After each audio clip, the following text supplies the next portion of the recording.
up some things, but what I used it for this week was to actually see the schools of fish, to see the bass. And you know, when you can drive down a ledge and look at, I was basically looking at 140 feet. I had it set on 70 right and 70 left with down imaging. I'm getting a great visual picture of 140 foot. Most of the ledges aren't that wide, so you know you can go at 5 miles an hour and you cover a lot of water in a day's time. And that really helps. The 3 best spots I found with that side imaging where, again, there really wasn't anything irregular structure-wise that held the fish. They were just on a straight ledge. You know, they'd be around structure, but they'd be just on a straight ledge, either up current or down current from a point or a high spot or something like that. And it was just seeing the fish that took me on. Stay north all week, Kevin? I fished from the bridge here to Kenley. I learned a long time ago that you got to throw a lot of different baits. A lot of times you can catch them with a crankbait and then you throw a worm or a jig, but I think I weighted 1 bass this week on a 10-inch rage tail worm, and everything else came on that 6XD at the silent 6XD. You know, I threw a spoon, I threw a hair jig, I threw a swim bait, I threw a football jig, threw that 10-inch worm, caught tons of fish on all of them, but the big ones, they really like crankbaits here. You know, you've got to do something to get those fish to react, and running those crankbaits off, you know, hitting the bottom like that is real key. And I tried to put a lot of erratic action into it. I'd stop and start it a lot, jerk it, you know, try to get a fish interested in it and give them a reason to bite. Kevin, a lot of anglers this week said they lost their slot fish. Did that affect your tournament at all? I lost some fish, but you know, I put the same hooks on my 6XD that I used in the Classic. I went to a bigger size. Went up to the 1/0 on the KVD Elite trebles, and it's a big hook. The 1/0 is a big hook on that bait. It is a little heavier, so it makes the bait run a little bit deeper. It's, you know, too, it almost suspends with those hooks. And you know, I weighed in 2 5-pounders this week that were. I caught one, you know, yesterday on camera, right in the back. So you know, when you can hook them like that, when they're just swatting at it and not wanting to eat, you're going to lose a lot of them.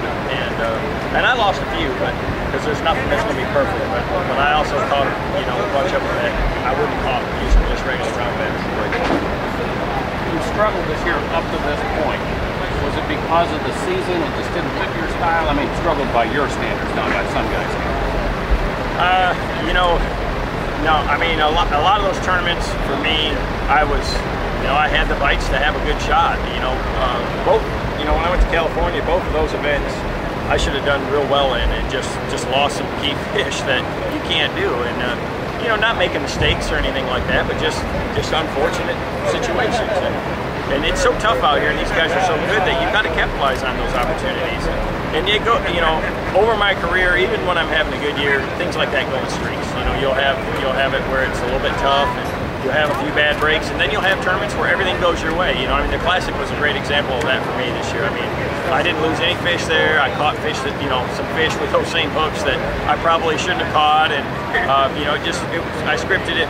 You know, you couldn't have made it any better. And then the next week, you couldn't hardly do it any worse. It's just, you know, it's karma, and sometimes you know, I try to live my life the way that I think is the right way, and for the most part, I think, you know, good things are going to happen. It's going to come around. I have to keep a positive attitude, and know that, you know, if I have a tough day, that tomorrow I can turn it around. Would you say things went right for you this week?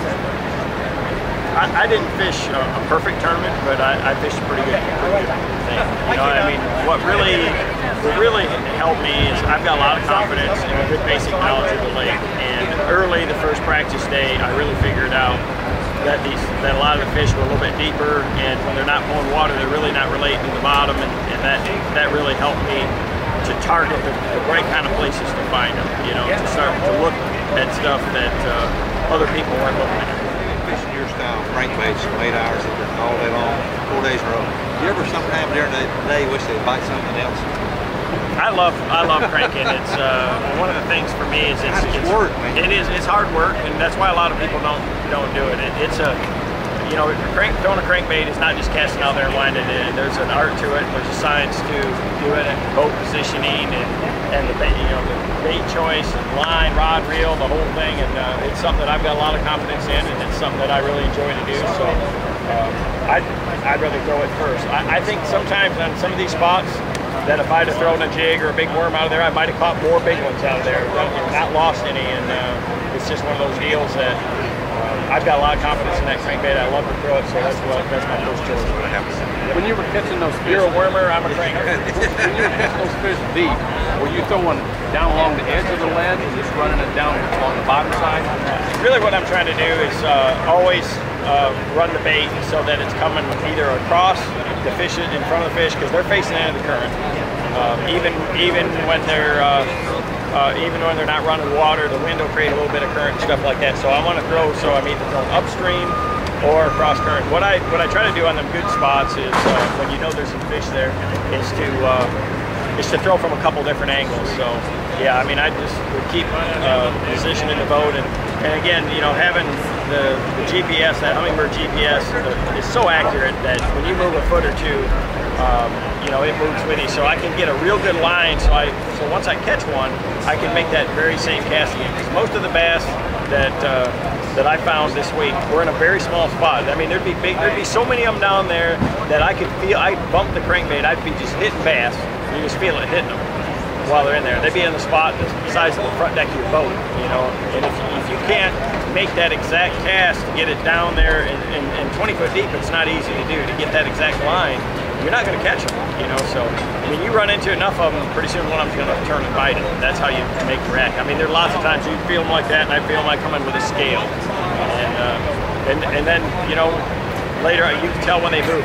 All of a sudden I feel it's just clean. I'm not hitting them anymore. So there's big schools of fish on this lake, and it's pretty incredible. This lake in Guntersville are probably, you know, the two biggest bass factories that I've ever got to fish.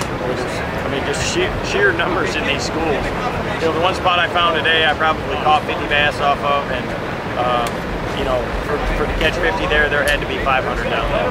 There was 10-yard stretch of them there, right 10-yard stretch, but you couldn't make a cast without hitting one. What was holding them there?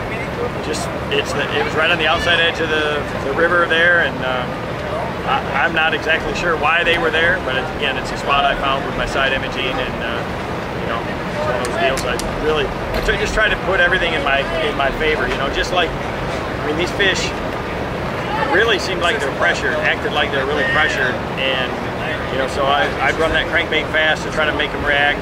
I was putting my shad scent on that fish stick shad, on everything, on the crankbaits, on my jigs, on my swim baits, on my hair jig, on the spoon, because it's kind of like a chapstick style scent, so it'll stick to things better. It's not liquid.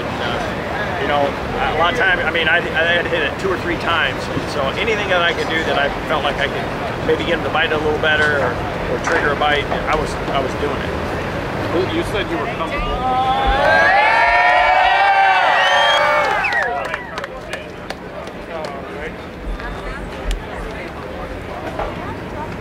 Man, Kevin! Did we get one?